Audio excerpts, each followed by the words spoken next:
है तो किराएदार ही, मूल निवासी नहीं है वहां के, शरणार्थी हैं, किराएदार हैं। लेकिन इन किराएदारों ने घर वालों की हत्या करनी शुरू कर दी क्योंकि इनकी आबादी थोड़ी सी वहां पे बढ़ गई।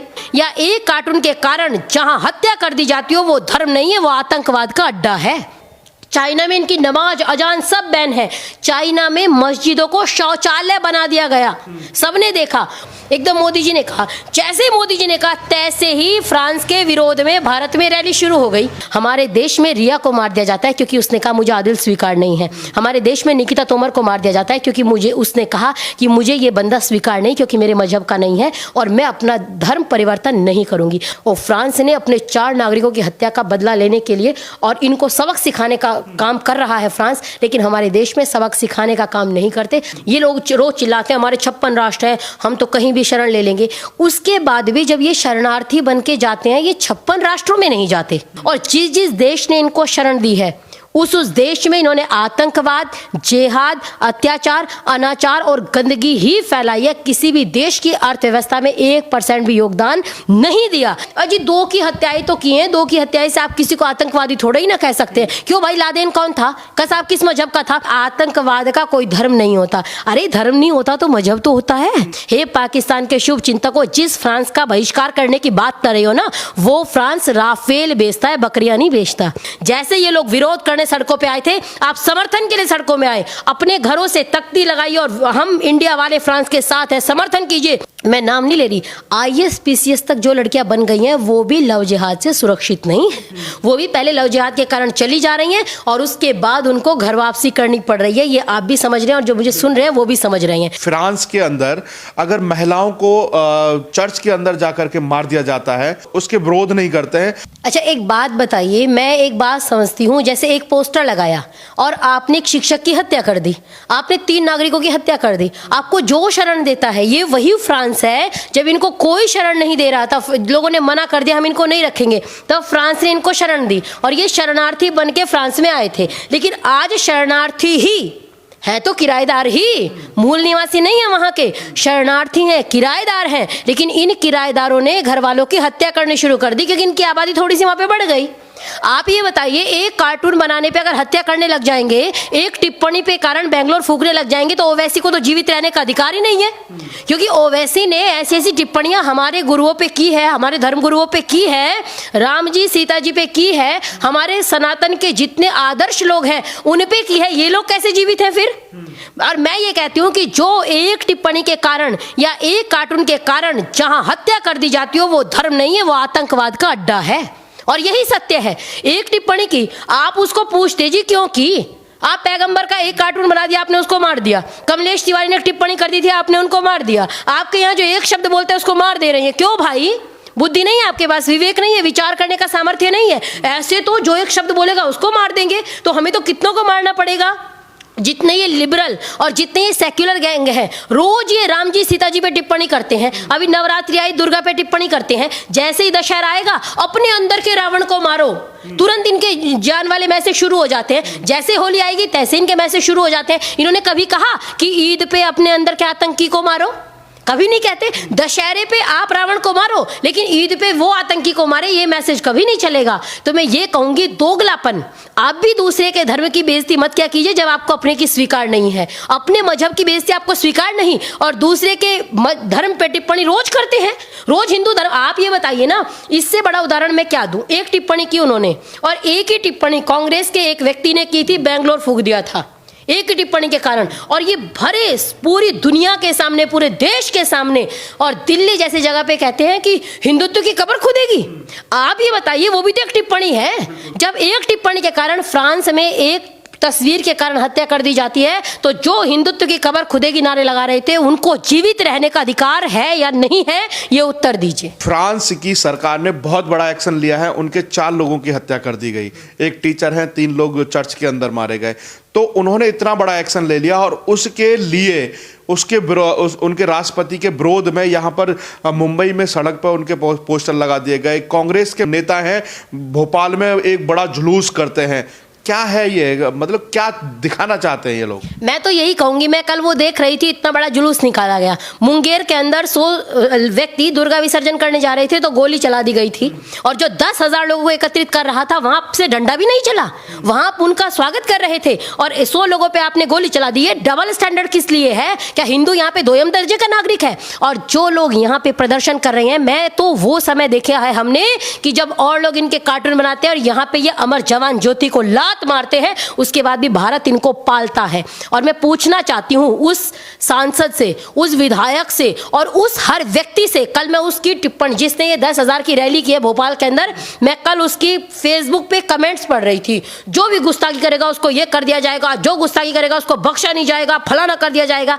क्यों भाई? चाइना तुम्हारा रिश्तेदार है?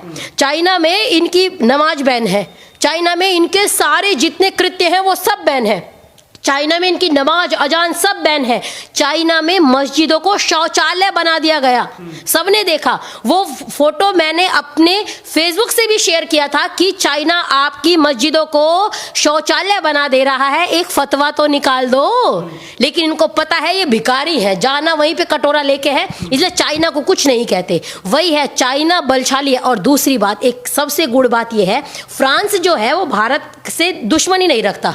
फ्रांस, जैसे मोदी जी ने कहा कि हम फ्रांस के साथ हैं, एकदम मोदी जी ने कहा, जैसे मोदी जी ने कहा तैसे ही फ्रांस के विरोध में भारत में रैली शुरू हो गई।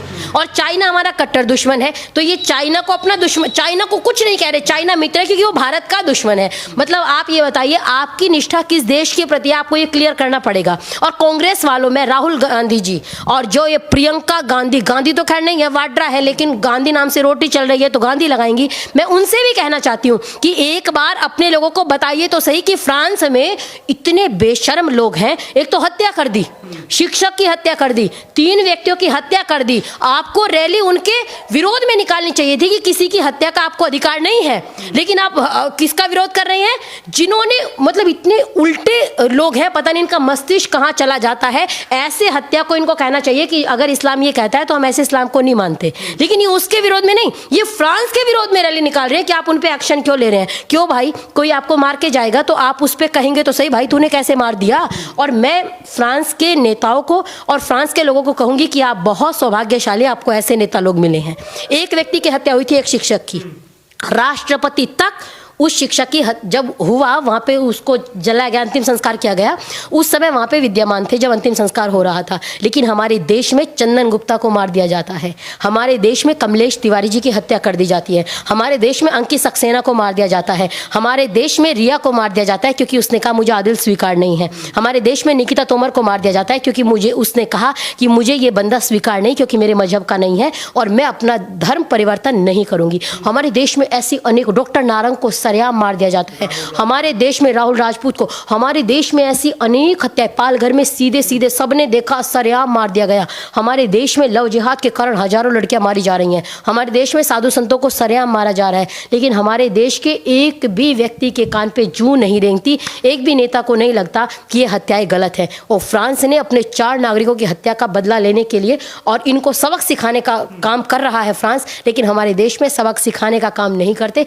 अपने आप को हम तो सेक्युलर हैं जी, हम तो कायर हैं जी, हम तो इनके सामने लड़ नहीं सकते। तो फ्रांस वालों, आपको शुभकामनाएं कि आपको ऐसे नेतागण मिले हैं और आज सरेआम बोल रहे थे कि इस पुस्तक के कारण ये सब हो रहा है, पुस्तक का नाम ले रहे हैं, न डर रहे हैं, खुल के बोल रहे हैं और अपनी संसद के अंदर बोल रहे हैं। तो हमारे यहाँ तो ऐसा इतना हिम्मत रखने वाला शायद एक भी व्यक्ति नहीं है। तो ये भी एक बहुत सबसे बड़ी बात है कि फ्रांस के बाद बेल्जियम है, बेल्जियम में भी बहुत लोगों को पनाह दी गई थी, जो आज बेल्जियम भी उस कट्टरपंथी का शिकार होता जा रहा है। वहां के संसद में सांसद कहते हैं कि ये ही किताब है जो आसमानी किताब है, इसकी वजह से ही इतना कट्टरपंथी हो रहा है और ये हत्याएं हो रही हैं। जल्दी से जल्दी हमें इस पर भी एक्शन लेना होगा और जो बाहर से आए हुए लोग हैं उनको बाहर फेंकना होगा। देखिए, आप एक बात बताइए, जितने मेरे को सुन रहे हैं वो एक बात सोचिए, इनके 56 राष्ट्र हैं, ये लोग रोज चिल्लाते हैं हमारे 56 राष्ट्र हैं, हम तो कहीं भी शरण ले लेंगे। उसके बाद भी जब ये शरणार्थी बन के जाते हैं, ये 56 राष्ट्रों में नहीं जाते, है ना? क्यों? क्योंकि वो एक एजेंडा है, आप गैर इस्लामिक देश में जाओ और वहां पे जिहाद फैलाओ। आप गैर इस्लामिक देश में जाओ, वहां पे अपनी आबादी बढ़ाओ, और जब आबादी बढ़ जाएगी तो एक अलग देश मांगो। ये एक एजेंडा है ना, तभी तो आप 56 राष्ट्रों में क्यों नहीं जाते? आपके पास तो 56 राष्ट्र है, लेकिन जब भी इनको रोहिंग्याओं को आना होगा, भारत में बसा लो जी। और जिस जिस देश ने इनको शरण दी है उस देश में इन्होंने आतंकवाद, जिहाद, अत्याचार, अनाचार और गंदगी ही फैलाई है। किसी भी देश की अर्थव्यवस्था में 1% भी योगदान नहीं दिया। इसलिए इनको कोई भी देश शरण ना दे और इन किराएदारों को कान पकड़ के बाहर करे कि ऐसे आप किसी भी देश में अत्याचार, अनाचार कोई भी देश नहीं सहेगा। और जितना जल्दी इनका प्रतिकार पूरा विश्व करेगा, उतना जल्दी इनकी अकल ठिकाने आएगी, क्योंकि इनको पता नहीं ऐसा क्या सिखाया जा रहा है कि जो भी इनके साथ चला गया। मतलब आप ये देखिए, इनकी निष्ठा, आप बाहर के लोग इन्हें परेशान करते हैं, रैली ये भारत में कर रहे हैं, अब कोरोना नहीं फैलेगा, इतने लोगों की रैली कर रहे हैं। कांग्रेस वाले अब चुपचाप बैठ जाएंगे, बिल्कुल दही जम जाएगा इनके मुंह में। अब वामपंथी एक भी शब्द नहीं बोलेंगे। ये वामपंथी जो गैंग है ना, ये भी पूरा इनके साथ खड़ा है। अभी क्या कह रहे हैं, अजी 2 की हत्याएं तो की हैं, 2 की हत्याएं से आप किसी को आतंकवादी थोड़ा ही ना कह सकते हैं। क्यों भाई, लादेन कौन था, कसाब किस मजहब का था, रोज पता लग रहा है, डेली खुल के आ रहा है। उसके बाद भी कहते हैं जी आतंकवाद का कोई धर्म नहीं होता। अरे धर्म नहीं होता तो मजहब तो होता है, वो तो बोलो। धर्म नहीं होता वो हम भी कह रहे हैं, आतंकवाद का कोई। और क्या कह रहे हैं, फ्रांस का बहिष्कार करेंगे। हे पाकिस्तान के शुभ चिंतकों, जिस फ्रांस का बहिष्कार करने की बात कर रहे हो ना, वो फ्रांस राफेल बेचता है, बकरियां नहीं बेचता, इसलिए उसका बहिष्कार करने की मत सोचो। और मैं कहूंगी, पूरे भारतवासियों से अनुरोध करूंगी, जैसे ये लोग विरोध करने सड़कों पे आए थे, आप समर्थन के लिए सड़कों में आए, अपने घरों से तख्ती लगाइए और हम इंडिया वाले फ्रांस के साथ है, समर्थन कीजिए, जोरदार समर्थन कीजिए। इस्लामिक आतंकवाद के विरुद्ध पूरा विश्व एक है, पूरा देश, पूरा विश्व इनके साथ खड़ा है, फ्रांस के साथ खड़ा है। और इन पे जल्दी से जल्दी एक्शन लिया जाए, वरना कल को ये आग हमारे घर में तो जल ही रही है, हमको तो फर्क ही नहीं पड़ रहा जी। हमारे यहाँ तो रोज का है, आप डेली अखबार उठा लीजिए, उसने धर्म को स्वीकार नहीं किया इसलिए उसकी हत्या कर दी, उसने शादी के बाद धर्म को स्वीकार कर लिया था इसलिए उसको बक्से में पैक कर दिया। हमारे यहाँ तो प्रतिदिन का है, तो हमारे यहाँ तो डेली यूज में आ गया, हमको बड़ी चीज लगती ही नहीं जी। अच्छा, इतनी लड़कियां मरी, ठीक है जी, लव जिहाद में उसको सूटकेस से पैक कर दिया, ठीक है जी। बड़े से बड़ी लड़कियां, मैं नाम नहीं ले रही, IAS PCS तक जो लड़कियां बन गई हैं, वो भी लव जिहाद से सुरक्षित नहीं, वो भी पहले लव जिहाद के कारण चली जा रही हैं और उसके बाद उनको घर वापसी करनी पड़ रही है। ये आप भी समझ रहे हैं और जो मुझे सुन रहे हैं वो भी समझ रहे हैं। तो मैं यही कहूंगी कि उस फ्रांस के समर्थन में प्रत्येक भारतवासी का दायित्व है कि एकजुट होकर उसका समर्थन करे, क्योंकि जब विरोध करने वाले लोग सड़कों पर हों तो हमारा दायित्व है कि हमको सड़कों पर आना चाहिए। और याद रखिए, समर शेष है नहीं पाप का भागी केवल व्याध, और जो तटस्थ समय लिखेगा उनके भी अपराध, जो तटस्थ है समय लिखेगा उनके भी अपराध।